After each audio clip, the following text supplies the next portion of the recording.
I've seen some strange things delivering food around Rome, but nothing prepared me for what I found behind the door of apartment 503.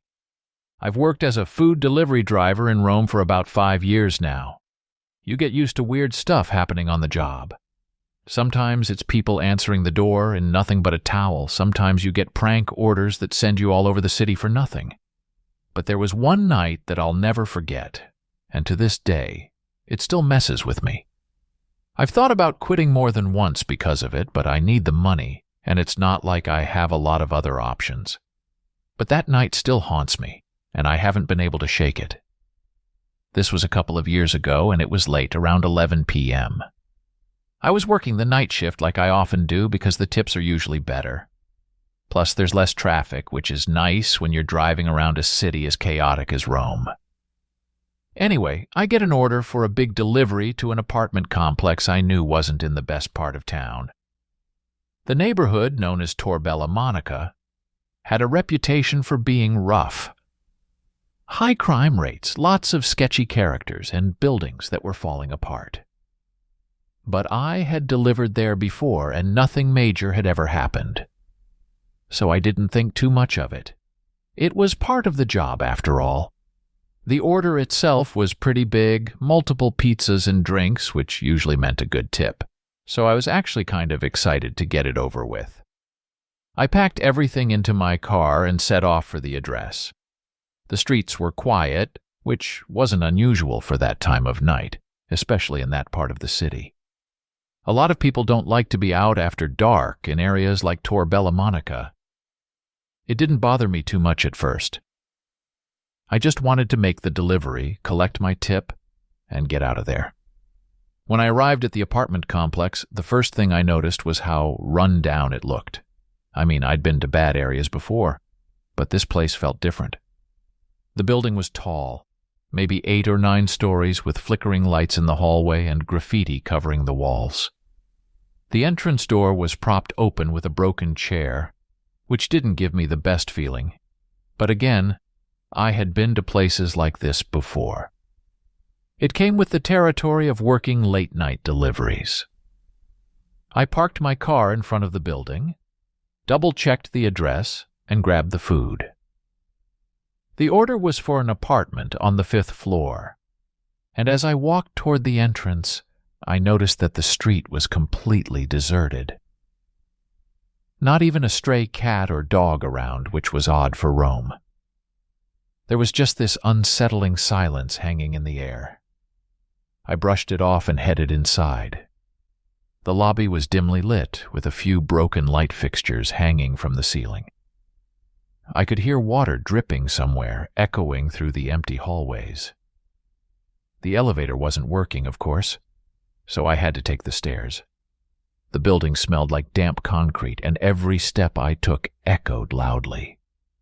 It felt like the whole place was abandoned, but I knew people lived here because I had just seen the order come through. I climbed the stairs to the 5th floor, and that's when things started to feel off. The hallway was long and narrow, with peeling wallpaper and cracked tiles on the floor.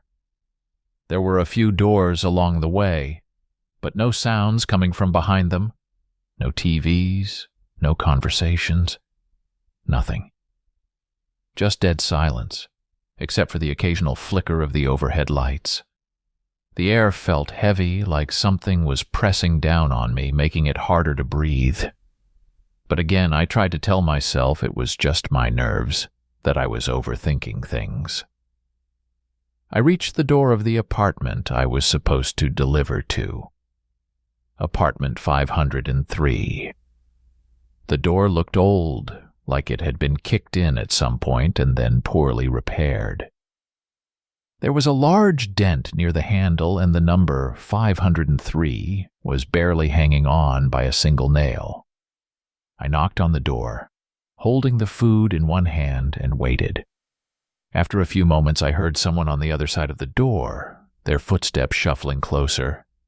The door creaked open, just a crack, and a man peeked out. He looked rough, like he hadn't slept in days. His eyes were wide, almost frantic, and he kept glancing over his shoulder, like he was nervous about something behind him. The hairs on the back of my neck stood up immediately, but I didn't want to jump to conclusions. Maybe he was just having a bad day. I handed him the food, and that's when he opened the door wider, motioning for me to come inside and put the pizzas on the kitchen counter. Normally, I don't go inside people's apartments unless they specifically ask for help with something. But this guy was insistent, and I didn't want to make things awkward. So against my better judgment, I stepped inside. The apartment was a mess. Clothes and garbage strewn all over the floor, the walls stained with what looked like water damage or mold. But it wasn't the state of the apartment that made me uneasy. It was the feeling that something was very, very wrong. As I walked into the small kitchen area, I saw her. A woman, sitting in the corner of the room, tied to a chair with her hands bound behind her back. Her face was bruised, her eyes swollen, and she had a gag in her mouth. She looked terrified. Our eyes met for a split second, and I could see the desperation in her expression. She was silently pleading for help.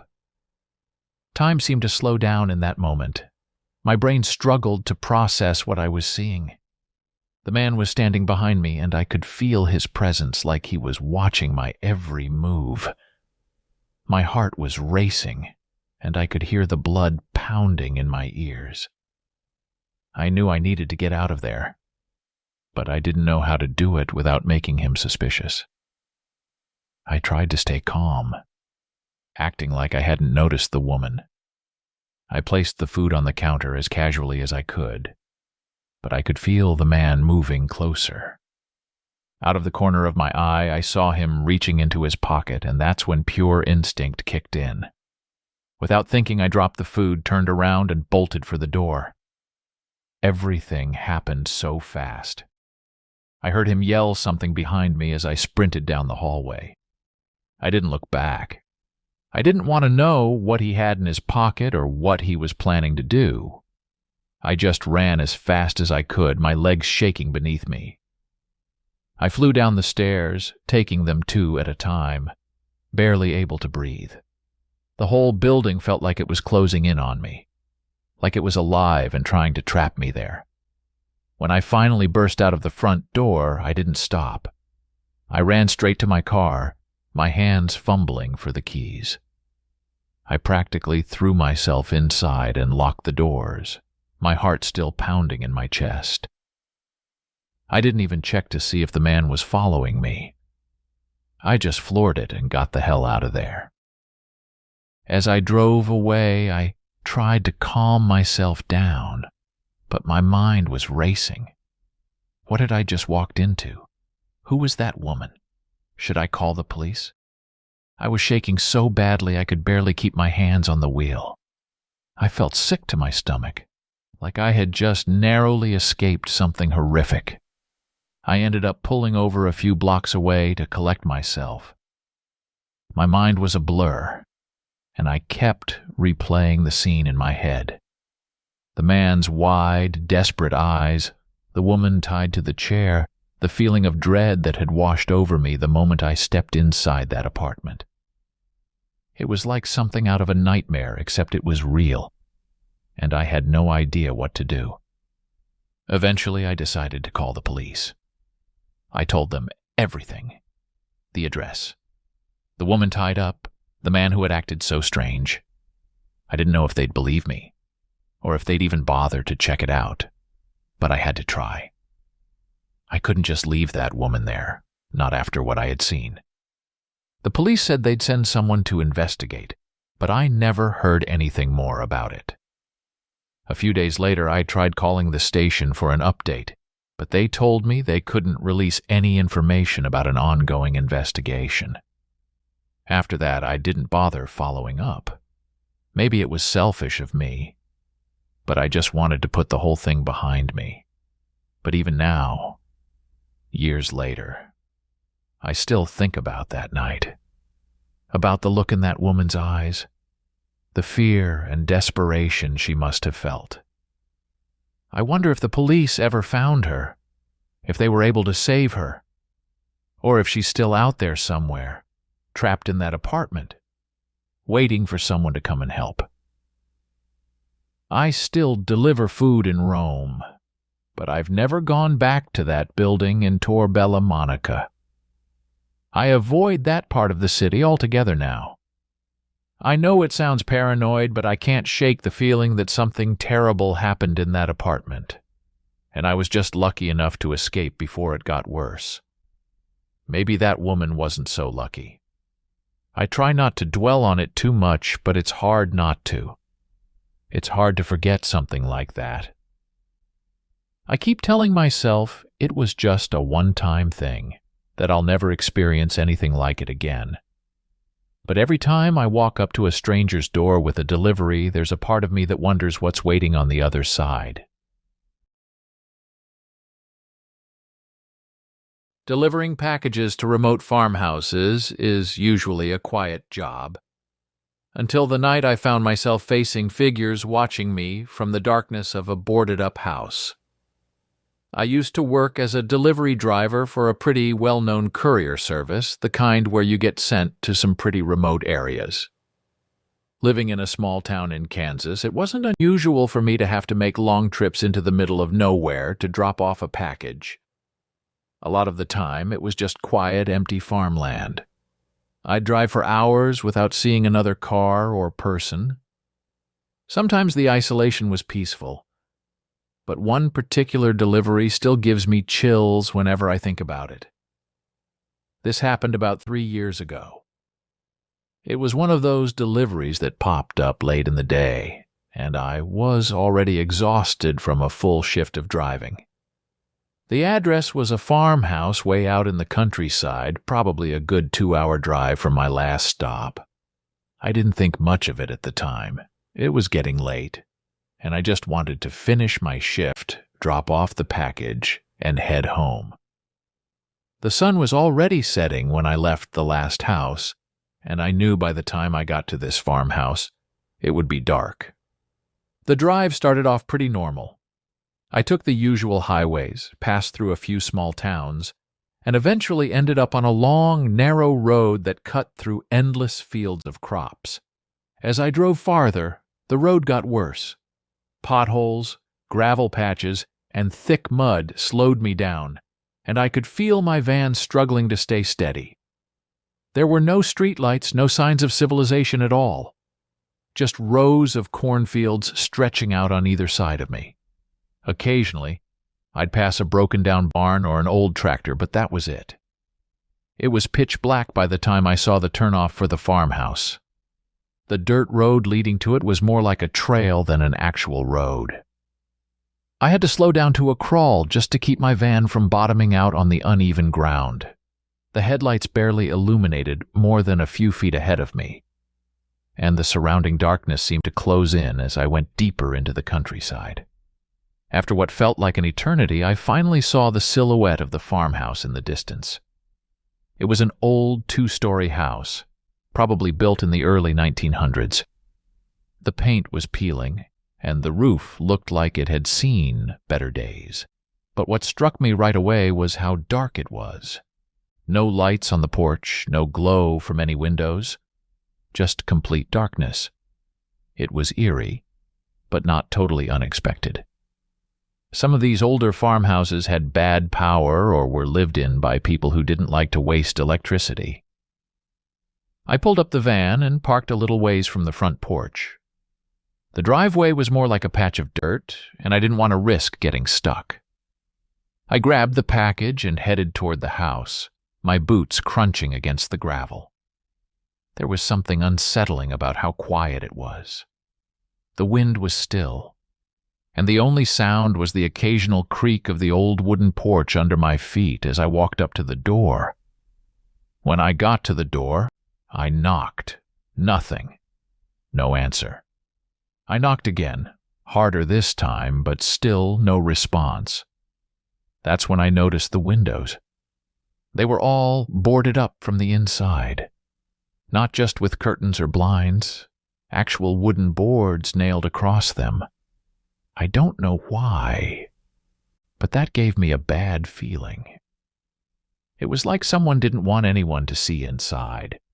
Or maybe they didn't want to see what was outside. Either way, it wasn't normal. I debated leaving the package on the porch and getting out of there. But then I thought about how far I had driven. I didn't want to risk the homeowner calling my company and complaining that I hadn't tried hard enough to deliver it, so I knocked one last time, louder, almost pounding on the door. Still nothing. I decided to leave the package by the door. As I turned to head back to my van, I noticed something strange out of the corner of my eye. A faint, flickering light coming from one of the windows. It was barely visible. Just a soft, orange glow like the kind you'd see from a candle or a lantern. It wasn't there before, and it caught me off guard. I stared at the window for a few seconds, trying to figure out if I was imagining things, but the light was definitely there, faintly glowing behind the boards. My heart started racing. The whole situation felt wrong. Why would someone have boarded up windows and a flickering light inside? Why hadn't anyone answered the door? The more I thought about it, the more I just wanted to get the hell out of there. I turned back to the van, walking faster now, but I couldn't shake the feeling that something was off. As I climbed into the driver's seat and started the engine, I glanced at the house one more time. That's when I saw them. Figures, standing at the windows. At least 3 or 4 just standing there, motionless, watching me. They were barely visible through the gaps between the boards, but they were there. I froze for a second, my stomach sinking. They weren't moving, just staring. I couldn't make out any faces, just silhouettes. It was like they had been there the whole time, watching me as I knocked on the door and walked around the porch. I don't know how long I sat there staring back at them, but eventually my brain kicked in and I slammed the van into gear. The tires spun in the dirt as I peeled out of there, my heart pounding in my chest. I didn't care about the potholes or the rough road. I just wanted to get as far away from that farmhouse as possible. I sped down the dirt road, not even bothering to check if anyone was following me. By the time I hit the main road again, I felt like I could finally breathe. I drove straight back to the depot, my hands shaking the entire way. I didn't stop, didn't look back, and didn't tell anyone what had happened. I didn't even bother finishing my shift. I just parked the van, handed the keys to my supervisor, and went home. For the next few days, I couldn't stop thinking about what I had seen. I tried to rationalize it.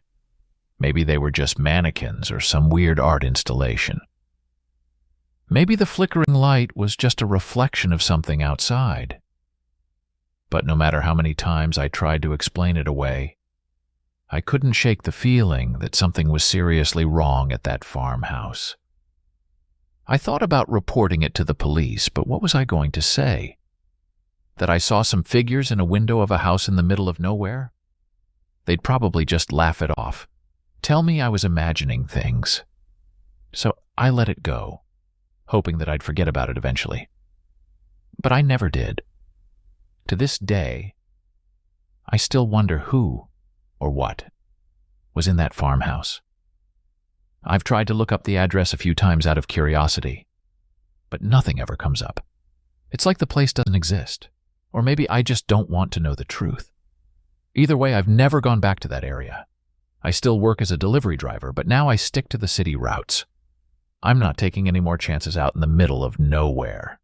I've told a few friends about the experience, but most of them just laugh it off, saying it was probably just some weird locals messing with me. Maybe they're right. Maybe it was nothing more than a strange coincidence, and I'm just overthinking it. But deep down, I know what I saw, and it still scares me. What should have been a routine office supply delivery turned into a late-night race down a pitch-black hallway, pursued by footsteps that had no source. I've worked a lot of delivery jobs over the years, food, packages, whatever. But one of the creepiest things that ever happened to me wasn't from delivering to some remote house in the middle of nowhere or a sketchy part of the city. It happened in a completely ordinary downtown office building. I've delivered to high-rises in New York City dozens of times without any issue, but this one night was different. This happened maybe 2 or 3 years ago, sometime in early fall. I was working for a courier service that handled all sorts of deliveries, but this one was an office supply order. It was late, close to midnight, but the request came through for a bunch of office supplies to be dropped off at a building on Fifth Avenue in Manhattan. Normally, deliveries at that hour don't go to places like this, but I figured it was a rush job, maybe for some late-night project or a small startup burning the midnight oil. New York City never sleeps, right? I didn't think twice about it. The address was for a fairly tall building in a part of the city I knew well. It wasn't one of those modern, shiny skyscrapers you'd associate with finance or tech companies. This place had an old, worn-out look to it, like it had been standing there since the 50s and never got much of an update. But that wasn't all that weird. Plenty of old office buildings like that in the city. I loaded up the supplies in my van, grabbed the delivery details, and made my way over. When I arrived, the first thing that struck me was how quiet the area was. Midtown Manhattan is usually buzzing no matter what time it is. But for some reason, this stretch of the street was dead. No cabs, no people, just the distant hum of traffic from somewhere far off. The lobby lights were dim, and there was no one at the front desk when I walked in. The place felt empty, like it had been abandoned. But I didn't think much of it at first. Maybe the night guard had stepped out for a smoke or something. I checked the delivery instructions, and they had me dropping the supplies off at an office on the 14th floor. The elevators were old, the kind with the manual doors that you have to pull open yourself. The floor numbers above the doors flickered as I stepped in, and the ride up was slow, creaky, and unsettling in its own right. The kind of ride where you half expect the elevator to just stop between floors and leave you stranded. When I finally got to the 14th floor, the doors slid open with a loud screech, and the hallway was almost pitch black, save for a few flickering emergency lights. You know those fluorescent lights that buzz and flicker like they're about to burn out? That's all I had to see by. The hallway stretched out in both directions, lined with closed office doors, but there was no sign of life, no hum of computers, no voices, no sounds of people working late. Just an eerie silence, broken only by the faint buzz of the lights. The office I needed to deliver to was at the far end of the hallway. I started walking, my footsteps echoing loudly off the walls. The place looked like it had been closed down for months. Dust on the floors, random papers scattered in the hallway, and a couple of chairs overturned in front of some of the office doors. It felt more like a crime scene than a functioning office. I reached the door of the office I was supposed to deliver to, and it was slightly ajar. That immediately made me feel uneasy. It wasn't wide open, just cracked, like someone had been there and didn't bother to close it all the way. I knocked, but there was no answer. I figured maybe someone was in there working and didn't hear me, or maybe they stepped out for a minute. Either way, I pushed the door open a little more and called out. Still nothing. At this point, I should have just left the supplies and gone. But for some reason, I walked in. The office was a mess. Papers were strewn everywhere, on the floor, across the desks, even stuck to the walls in some places. Some of the chairs were knocked over, and the room looked like it hadn't been used in a long time. But the lights were on, at least a few of them, casting a weird, dim glow over everything. The whole place had this feeling of being lived in but abandoned at the same time, like people had been there recently and just vanished. I set the box of supplies down on one of the desks and turned to leave. That's when I saw it. Movement in the corner of my eye. Just a quick flicker of shadow outside the glass office door. My heart skipped a beat. I wasn't sure what I had seen, but it definitely wasn't my reflection or a trick of the light. It was like someone or something had passed by the door. I stood there for a second, frozen. My mind started racing. Was it a security guard? Another worker who I hadn't noticed? But that didn't make sense. The place felt completely empty, and no one had responded when I called out. I took a step toward the door, hoping to maybe catch a glimpse of whoever, or whatever, it was. But when I reached the hallway, there was no one there. At this point, I was starting to get seriously freaked out. The flickering lights, the abandoned office, and now whatever I had seen moving through the hallway. It was all too much. I decided I was done. I was going to leave the supplies, head back down to the lobby, and forget this delivery ever happened. I walked toward the elevators, but when I pressed the button, nothing happened. The elevator was dead. The floor numbers weren't lighting up, and I couldn't hear the usual mechanical sounds of the elevator moving between floors. Great. That meant I'd have to take the stairs, which were at the far end of the hallway. I wasn't thrilled about the idea, but it was my only option. As I started walking down the hallway, I heard it. Footsteps. Slow, deliberate footsteps echoing behind me. I stopped in my tracks and turned around, but there was no one there. Just the empty, dimly lit hallway stretching out behind me. The footsteps stopped when I did, and for a moment, I thought maybe it was just my imagination. I had been on edge since I saw that shadow, and maybe my mind was playing tricks on me. But as soon as I started walking again, so did the footsteps. I quickened my pace, trying to keep calm, but my heart was racing. The footsteps behind me matched my speed, getting louder and closer with each step. I wasn't imagining it. Someone was definitely following me. But every time I looked back, the hallway was empty. I couldn't see anyone. It was like the footsteps were there, but no one was making them. By the time I reached the door to the stairwell, I was practically running. I yanked the door open and bolted inside, slamming it shut behind me. The stairwell was just as dimly lit as the hallway, but at least it was quiet.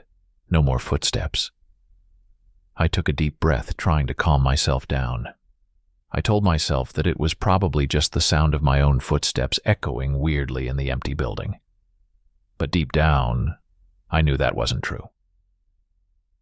I started down the stairs, moving quickly, trying to get out of the building as fast as possible.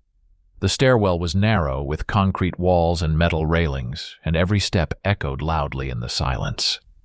I was halfway down to the lobby when I heard it again. Footsteps behind me. This time they were faster, almost running, and they were getting closer. I didn't even bother looking back. I just ran. My footsteps echoed wildly in the stairwell as I raced down the stairs, practically tripping over my own feet in my rush to get out. The footsteps behind me were right on my heels, pounding down the stairs just a few steps behind me. But I still couldn't see anyone. It felt like whatever was chasing me was right there, just inches away. But no matter how fast I ran, I couldn't get away from it. When I finally burst through the door into the lobby, the footsteps stopped. Just like that, they were gone. The lobby was just as empty and quiet as it had been when I first arrived. The lights were still dim, and there was still no one at the front desk. It was like nothing had happened. I didn't stick around to find out if anyone was actually there.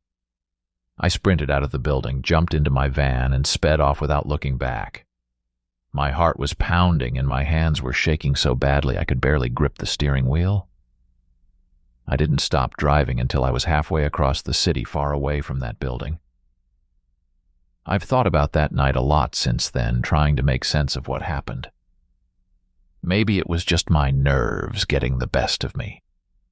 Maybe the building's old wiring was messing with the lights, and the echoes in the hallway were playing tricks on my mind. But deep down, I know that's not what it was. I wasn't imagining the footsteps. Something or someone was in that building with me, and whatever it was, it didn't want me there. I haven't gone back to that building since. I still do deliveries, but I make sure to avoid that part of the city, especially at night. I don't know what was going on in that office, but I don't ever want to find out. The memory of those footsteps chasing me down the stairs still haunts me, and I can't shake the feeling that if I had stayed just a little longer, something bad would have happened. The job was simple. Drop off a package in a garage and leave. But when the door slammed shut behind me and I heard breathing in the dark, I realized I wasn't alone. It was a typical afternoon, not too busy, not too slow. I got a job to deliver a medium-sized package to a house in a quiet suburban area, just outside of Minneapolis. It wasn't far from the usual suburban neighborhoods, just a bit more spread out. The houses were larger, with decent yards and some privacy between properties. I'd made deliveries to places like this before, nothing out of the ordinary. When I pulled up to the house, the driveway led to the back, which was normal for this part of town since a lot of the homes had detached garages or workshops. The instructions were simple enough. Leave the package in the garage. The customer had specifically noted not to leave it at the front door, but to go around back and place it in the garage. They even mentioned that the garage door would be open. No big deal. I've had plenty of people leave instructions like that, especially when they weren't home. Some folks just don't want packages left out in the open where anyone walking by could see it. When I drove around to the back, sure enough, the garage door was already open.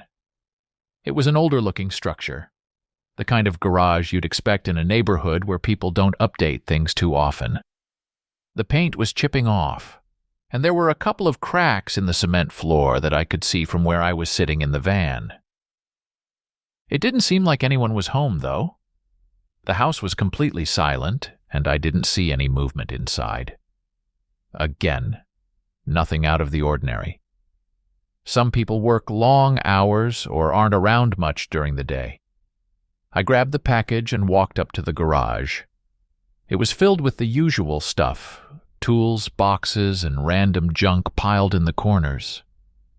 A lawnmower sat off to the side, along with a couple of rusty bicycles. I stepped inside to find a good spot to leave the box, wanting to make sure it wouldn't get in the way if they pulled their car in later. The air inside felt stale, like it hadn't been aired out in a while, and it smelled faintly of oil and dust. As soon as I set the package down and turned around to leave, the garage door slammed shut behind me. It wasn't one of those slow, creaky closings that gives you a chance to react. It came down hard and fast, with a loud thud that echoed off the walls. I was plunged into near-total darkness. The only light was the faint bit that seeped in through the cracks in the old weathered wood panels. I stood there for a second, stunned, trying to process what had just happened. I didn't hear anyone. No sounds of someone pulling the door down or messing with the controls. But that didn't stop the surge of adrenaline from hitting me hard. I rushed over to the door, hoping I could just lift it back up manually. I yanked at it, but it wouldn't budge. The mechanism felt jammed or locked somehow, and no matter how hard I tried, it wouldn't move. My pulse quickened as I realized that I was stuck in this dusty, dark garage with no way out from the inside. I started looking around for another exit, a side door, a window, anything. There was a door in the back corner, probably leading into the yard or maybe even into the house. I figured if I could get through that, I could get out or at least find another way to open the garage. When I got to the door and tried the handle, it was locked. Not just locked, but deadbolted. It wasn't one of those flimsy interior locks that you can easily pop open. This felt solid, like someone really didn't want anyone getting in or out without a key. That's when I started hearing it, the breathing. At first I thought it was just me. I was pretty freaked out by the whole situation, so my breathing was already shallow and quick. But this was different. It was coming from one of the corners of the garage, back where a bunch of boxes were stacked up, creating shadows that the dim light barely touched. It was slow and steady, like someone trying to stay quiet but still making noise in the process. I froze. My first thought was that someone had been in the garage the whole time, maybe hiding behind the boxes or the old workbench, watching me from the second I stepped inside. I tried to rationalize it. Maybe it was an animal, or maybe it was just my mind playing tricks on me because of the dark. But no, the breathing was too distinct, too human. I scanned the garage with my eyes, trying to make out anything in the shadows, but it was so dark in the corners that I couldn't see much of anything. I took a step toward the garage door again, hoping that maybe I'd missed something, that there was some way to force it open. But just as I did, I heard a scuffling noise, like someone shifting their weight in the corner where the breathing had been coming from. I wasn't sticking around to find out what it was. I rushed back to the garage door, pulling and yanking at it with everything I had, but it still wouldn't give. My hands were shaking, and I was starting to sweat despite the cool, stale air. I glanced over my shoulder at the pile of boxes, half expecting someone to jump out at me. My heart was pounding so loud in my ears that it drowned out most of the sounds in the garage, but I could still hear the breathing. It hadn't stopped. That's when I saw him. A figure crouched low behind the boxes, partially hidden by the shadows. He was staring right at me. I couldn't make out his face clearly, but I could see his eyes gleaming in the dim light that filtered in through the cracks in the walls. He wasn't moving, just watching, like he was waiting for something. My mind was racing, trying to figure out how long he had been there, why he hadn't made a sound, what the hell he was doing just sitting there in the dark. I wanted to scream, but the terror locked the sound in my throat. I didn't know what this guy's deal was, but I wasn't about to stick around and find out. I turned back to the door, grabbing at it with everything I had, pounding on it, trying to get it open. The whole time I could feel his eyes on me, and I knew he was still sitting there, still watching, maybe waiting for me to turn my back to him completely. I don't know how long I fought with that door. It could have been minutes, but it felt like hours. Finally, I heard a click, and the garage door started to move. It lifted just a few inches at first, then slowly started rising all the way.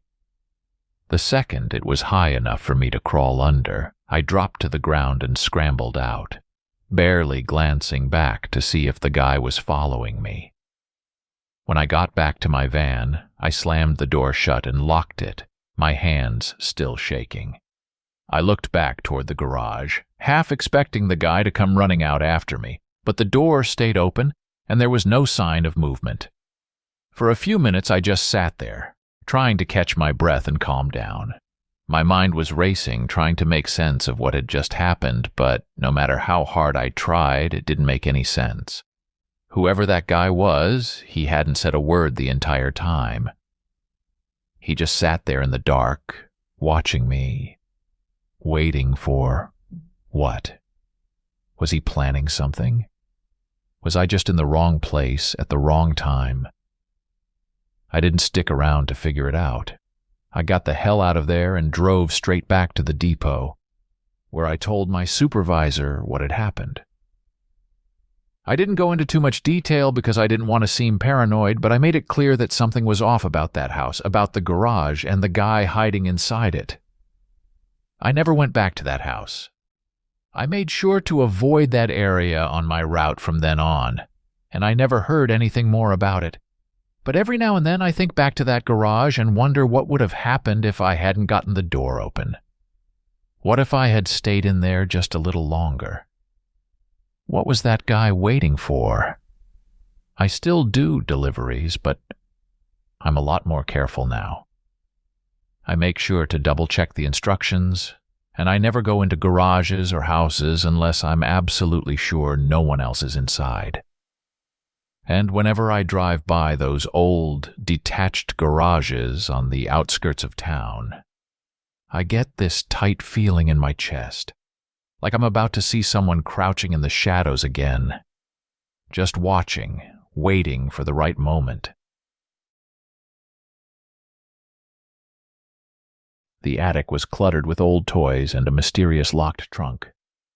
But when I heard the sounds coming from inside it, I knew something in that house wasn't right. This happened years ago. It was late in the evening, a few hours before my shift was set to end. I was doing deliveries around the outskirts of a small town in Pennsylvania. It's not unusual to get requests from homes way out there. Some people live in pretty isolated areas, far from grocery stores or even neighbors, and they rely on delivery services like the one I work for to bring them what they need. I've never had an issue with these houses before. They're usually just quiet, peaceful places where you might see a few deer or hear the wind rustling through the trees. That night, I got an order to deliver groceries to an old house just outside of town. It was one of those places you could tell had been standing for decades, maybe longer, but hadn't really been taken care of. The kind of house that looks like it could collapse in on itself at any minute, but somehow still manages to stand, weathered by time and neglect. When I pulled up, I noticed the yard was overgrown with weeds, and there was a rickety wooden fence leaning awkwardly at the edge of the property. It looked abandoned, but the order was fresh, so someone had to be living there. I parked my car in the gravel driveway and got out, grabbing the bags of groceries from the back seat. The house looked even more run down up close. The paint was peeling off in large chunks, and the windows were clouded with grime. There was a single porch light on, but it flickered like it was about to burn out. The rest of the house was dark, and I couldn't hear anything from inside. No voices, no TV, nothing. As I approached the front door, I started to wonder if anyone was actually home. But just as I was about to knock, the door creaked open, and an older woman stood there looking frazzled and tired. She had deep bags under her eyes, and her clothes looked like she hadn't changed out of them in days. She apologized for the state of the house, explaining that she had been feeling under the weather lately, which is why she had ordered the groceries. It wasn't unusual for older folks to rely on delivery services, and I felt bad for her. She looked like she was barely holding it together.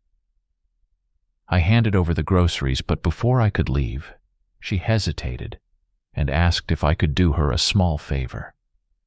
She wanted me to carry the bags up to the attic. She said her health had made it difficult to climb the stairs, and the attic was where she stored most of her food.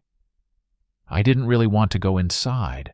I've always been taught to stay outside and avoid going into people's homes when making deliveries. But she looked so desperate that I felt bad saying no. I agreed, thinking it would be a quick in-and-out kind of thing. The inside of the house was just as run down as the outside. The floors creaked with every step, and the air felt thick and musty, like the place hadn't been properly ventilated in years. There were stacks of old newspapers piled against the walls, and random bits of furniture that looked like they hadn't been moved in decades. I followed her down a narrow hallway and up a set of stairs that groaned loudly with each step. She pointed me to the attic stairs, a narrow, steep set of wooden steps that led up to a hatch in the ceiling.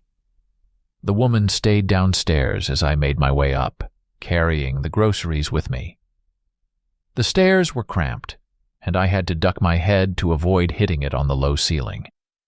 When I reached the top, I pushed the hatch open and climbed into the attic. The attic was everything you'd expect from an old house like this. Dusty, cluttered, and full of old junk that hadn't seen the light of day in years. Boxes were stacked high against the walls, and there were old, broken-down pieces of furniture covered in sheets. But what really caught my attention was the collection of old, dusty children's toys scattered around the room. Dolls, teddy bears, toy cars, the works. They were all arranged in a weirdly neat fashion, like someone had been carefully placing them there. It gave me an uneasy feeling, but I figured it was just the leftover belongings of a family that had long since grown up and moved on. I set the grocery bags down near the corner of the attic, close to a stack of boxes. That's when I noticed something else that was out of place, a large, old-fashioned trunk sitting against the far wall. It was one of those old steamer trunks, the kind you see in old movies or antique stores. It was padlocked, and the lock looked rusted and ancient, like it hadn't been opened in years. The trunk stood out because, unlike the rest of the attic, it seemed like someone had recently been near it. The area around it was free of dust, and there were faint scuff marks on the floor, as if it had been moved. I couldn't help but feel curious about what was inside. The trunk looked so out of place among the other junk in the attic, and the fact that it was locked made me wonder if it was hiding something important, or maybe something the woman didn't want anyone to find. I was about to leave when I heard a faint noise. It was subtle at first, almost like a soft scraping sound, coming from the direction of the trunk. I stopped and listened, thinking maybe it was just the old house settling or the wind outside. But then I heard it again, a distinct shuffling sound like something was moving inside the trunk. My heart started to race.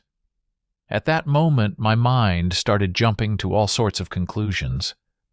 Was there an animal trapped inside? Did the old woman know something was in there? I considered going back downstairs to tell her, but I couldn't shake the feeling that something wasn't right. The noise was too deliberate, too human almost. Like someone shifting around, trying to get comfortable. I inched closer to the trunk, trying to make sense of what I was hearing. The noise grew louder, more insistent, as if whatever was inside was aware that I was standing there, just a few feet away. My hands were shaking, and I debated whether I should just leave. But something kept me rooted to the spot, like I needed to know what was in there, even though every instinct was telling me to get out. I reached out and touched the trunk, my fingers grazing the cold metal surface of the padlock. It was rusted, sure, but it didn't seem that old, like someone had put it on there recently to keep something inside. The noise stopped abruptly as soon as I touched the trunk. The sudden silence was unnerving, as if whatever had been making the noise knew I was there and was waiting for me to make the next move. I stood there for what felt like minutes, my hand still resting on the trunk, my mind racing with all sorts of thoughts. Should I open it? Should I leave? What if something dangerous was inside? I didn't know what to do. Part of me wanted to just forget the whole thing and get out of that attic as fast as possible, but another part of me wanted to know what was inside that trunk, no matter how unsettling the whole situation was. Before I could make a decision, I heard the woman's voice calling from downstairs. She asked if everything was all right, and that broke me out of my trance. I quickly pulled my hand away from the trunk and made my way back down the stairs, my heart still pounding. I felt like an idiot for getting so caught up in whatever was in that trunk. It was probably just some old junk, or maybe an animal that had somehow gotten stuck in there. When I got back downstairs, the woman was standing at the bottom of the stairs, looking at me with a strange expression on her face. I couldn't tell if it was concern or something else, but she didn't ask any questions. She just thanked me for helping her and walked me to the door. I didn't say anything about the trunk or the noise I'd heard. I figured it wasn't my place to pry, and honestly, I just wanted to get out of there. As I walked back to my car, I couldn't shake the weird feeling that had settled over me. The whole experience left me feeling off, like I had stumbled into something I wasn't supposed to see. I couldn't stop thinking about the trunk and whatever had been making that noise inside. Was it just an animal? Or was there something else going on in that house? I never went back to that house after that delivery. I've had plenty of other jobs since then, and I try to keep my mind off what happened that night. But every now and then I think about that attic, the toys, the trunk, and the strange noises that seemed to stop the second I touched it. I can't help but wonder what would have happened if I'd stayed just a little longer, if I'd opened the trunk to see what was inside. It's been a while now, but that night still lingers in the back of my mind. I don't have any answers, and I'm not sure I want them. Some things are better left alone. I still do deliveries, but I'm a lot more cautious now, especially when someone asks me to go into their house or up into an attic. You never really know what you're walking into, and sometimes it's better to just do your job and leave without asking too many questions. The time I delivered food to a house that wasn't supposed to be empty. It was late, probably around 10 p.m., and I was on my last delivery of the night. The order was for a large amount of food, like someone was throwing a small party. I didn't think much of it, though. It wasn't uncommon to get big orders, even that late. Sometimes people have friends over, or they're just really hungry after a long day. The address was for a house in a nicer part of town, just outside the city. The neighborhood was one of those quiet suburban areas with big lawns, clean sidewalks, and expensive-looking homes. Nothing that would immediately make you think something weird was about to happen. The delivery instructions were a bit specific, which wasn't that unusual, but they stood out to me. The customer had prepaid for the food and left a note saying to leave the bags on the front porch and *not* ring the doorbell or knock. They said they'd be checking for the delivery and would bring the food inside themselves. I've seen this kind of thing before. Some people don't want to be disturbed, especially late at night, so it didn't raise any red flags at the time. When I arrived at the house, it was quiet. Too quiet, actually. The kind of silence that hits you when you're somewhere completely deserted.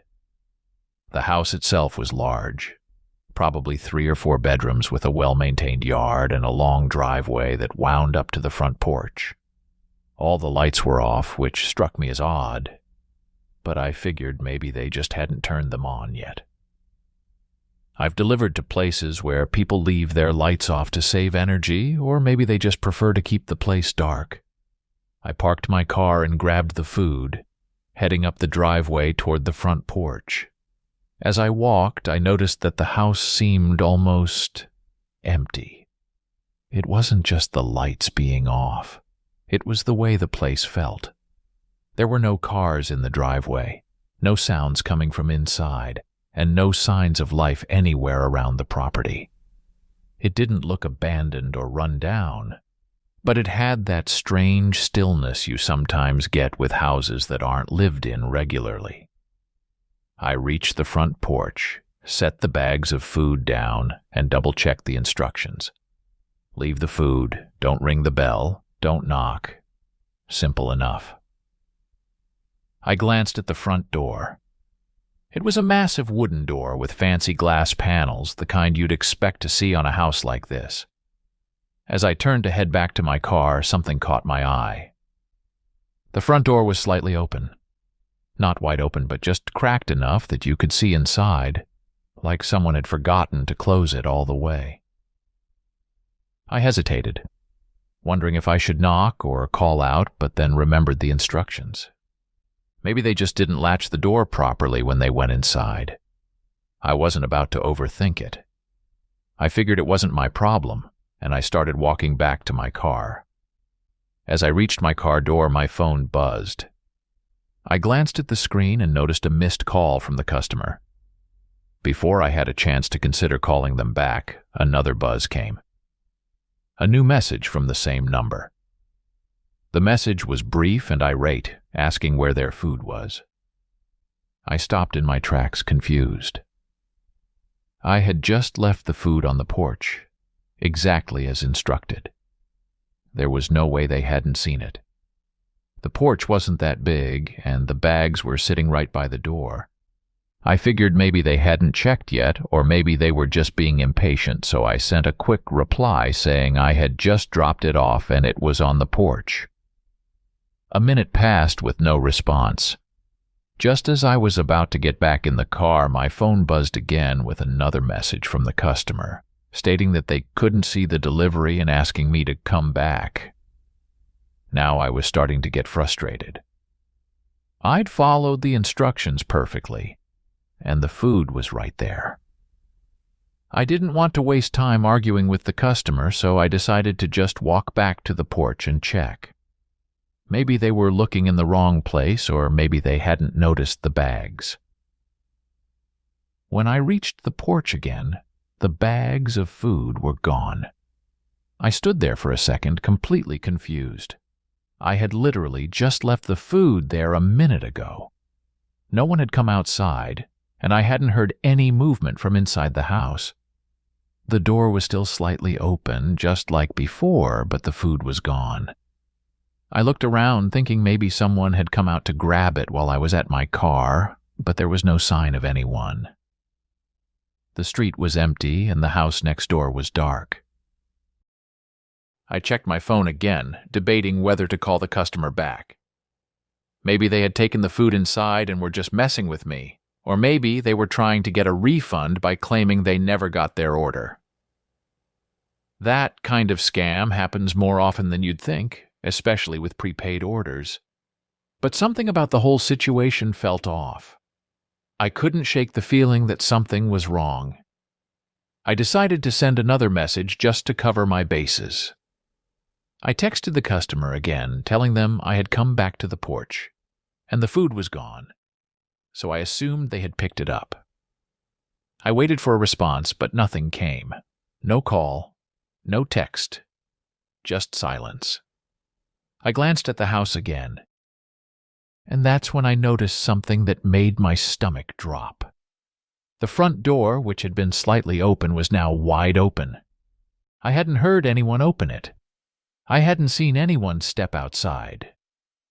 But there it was, standing wide open, like someone was inviting me to come in. I stood there for a few seconds, frozen, unsure of what to do. Part of me wanted to walk up and peek inside, just to see if someone was messing with me. But the smarter part of me knew that was a terrible idea. I had no reason to go inside, and I didn't want to get involved in whatever was happening in that house. I turned and started walking back to my car, determined to leave and report the whole thing to my company. Whatever was going on, it wasn't my problem. But just as I reached my car, I heard a noise behind me. It was faint, but unmistakable. The sound of someone stepping onto the porch. I turned around, expecting to see someone standing there, maybe the homeowner finally coming out to explain the weirdness. But there was no one. The porch was empty, and the door was still wide open, but I couldn't see anything inside. The house was dark, the light still off, and there was no sign of anyone moving around. My phone buzzed again. It was yet another message from the customer, the same number that had been texting me all night. This time, the message simply instructed me to come inside. My heart was racing now. There was no way I was going inside that house. Everything about the situation felt wrong, like I was being lured into something. I didn't know what was going on, but I wasn't about to stick around to find out. I got into my car, locked the doors, and started the engine. I was ready to get out of there as fast as possible. But before I could pull out of the driveway, I glanced back at the house one last time. Someone was standing in the doorway. They weren't moving, just standing there, barely visible in the shadows. I couldn't make out any details, just the silhouette of a person, standing completely still, watching me. I didn't stick around to see if they were coming closer. I threw the car into reverse, backed out of the driveway, and sped off down the street without looking back. As I drove away, my phone buzzed again, but I didn't check it. I didn't want to know what the message said. I just wanted to get as far away from that house as possible. The whole drive back to the restaurant where I was based, I kept thinking about the food disappearing, the door opening, and the person standing in the doorway. It felt like something out of a horror movie, except it was real, and it had just happened to me. When I got back, I reported the incident to my supervisor, telling them everything that had happened. They seemed concerned, but not overly alarmed. They made a note of the address and said they'd look into it, but I never heard anything more about it after that. I don't know if they followed up with the customer or if anyone ever checked out the house, but I didn't ask. I didn't want to know. To this day, I still think about that delivery. I've tried to rationalize it, telling myself that maybe it was just some weird prank or a misunderstanding, but deep down, I know that something wasn't right. There was something going on in that house, something I probably don't want to know the details of. I've had plenty of strange deliveries over the years, but nothing like that night. It still creeps me out just thinking about it, and I'm just glad I didn't go inside. If you're ever doing deliveries, especially late at night, trust your gut. Sometimes it's better to just leave and not ask questions, even if the customer is giving you a hard time. You never know what's really going on behind those doors. Thank you for watching. If you found these stories gripping, don't forget to subscribe for more spine-tingling content. For another hair-raising tale, check out our suggested video. And if you're hungry for more eerie encounters, dive into our playlist featuring similar chilling narratives.